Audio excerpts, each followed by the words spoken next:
Kenali 9 kendala dalam penginjilan. Menginjil merupakan unsur terpenting dalam sebuah pertumbuhan gereja. Tidak ada gereja yang bertumbuh tanpa penginjilan. Menginjil merupakan amanat agung yang disampaikan oleh Tuhan Yesus sendiri. Seperti dalam Matius pasal 28 ayat 20 berkata, "Karena itu pergilah, jadikanlah semua bangsa muridku, dan baptislah mereka dalam nama Bapa dan Anak dan Roh Kudus, dan ajarlah mereka melakukan segala sesuatu yang telah kuperintahkan kepadamu. Dan ketahuilah, aku menyertai kamu senantiasa sampai kepada akhir zaman." Kata lain dari menginjil adalah memenangkan jiwa. Dan ini bukanlah satu pekerjaan yang mudah.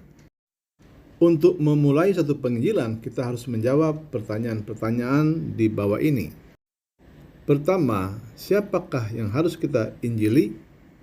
Dalam Kisah Para Rasul 1 ayat 8 berkata, "Tapi kamu akan menerima kuasa kalau Roh Kudus turun ke atas kamu, dan kamu akan menjadi saksiku di Yerusalem dan di seluruh Yudea dan Samaria dan sampai ke ujung bumi."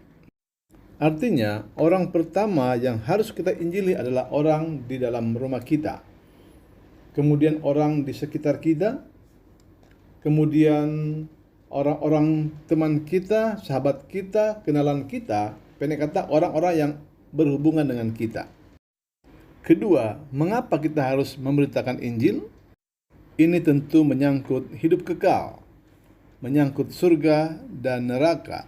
Yohanes 3 ayat 16 berkata, "Karena begitu besar kasih Allah akan dunia ini, sehingga ia mengaruniakan anaknya yang tunggal, supaya setiap orang yang percaya kepadanya tidak binasa, melainkan beroleh hidup yang kekal." Ketiga, apa saja kendala di dalam penginjilan? Kendala pertama adalah pada diri kita sendiri. Apakah kendala itu?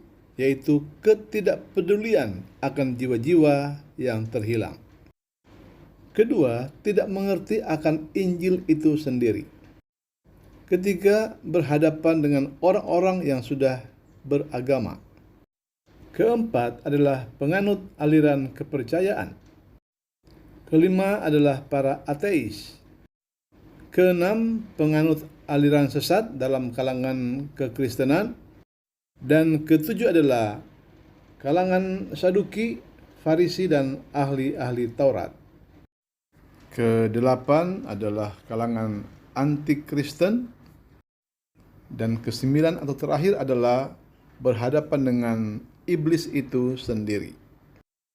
Itu adalah poin ketiga tentang kendala dalam penginjilan. Dan poin keempat, berapakah anggaran penginjilan di dalam gereja Anda? Dan kelima, bagaimana menjalankan visi dan misi penginjilan itu sendiri. Jika Anda mempunyai jawaban yang baik untuk 5 pertanyaan ini, maka dipastikan penginjilan Anda akan berhasil. Hal ini tentu saja membutuhkan pendidikan khusus. Makanya gereja-gereja besar atau gereja-gereja yang katakanlah sukses adalah gereja yang mempunyai sekolah penginjilan. Jangan Anda salah kaprah di dalam pelajaran 5 jawatan tubuh Kristus. Satu dari 5 jawatan itu adalah penginjil. Tetapi penginjil di sini berbeda dengan gereja yang menginjil. Karunia menginjil berbeda dengan kewajiban memberitakan Injil.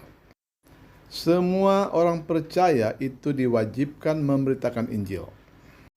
Tapi karunia penginjil itu diberikan Tuhan kepada orang-orang tertentu.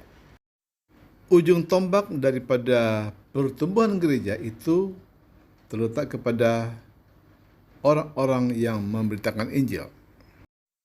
Sebenarnya di Indonesia banyak sekali hamba-hamba Tuhan yang memiliki karunia penginjilan. Tetapi ketika mereka menjadi penginjil sekian lama, akhirnya mereka beralih menjadi gembala sidang. Mengapa bisa demikian? Anda bisa menjawabnya sendiri.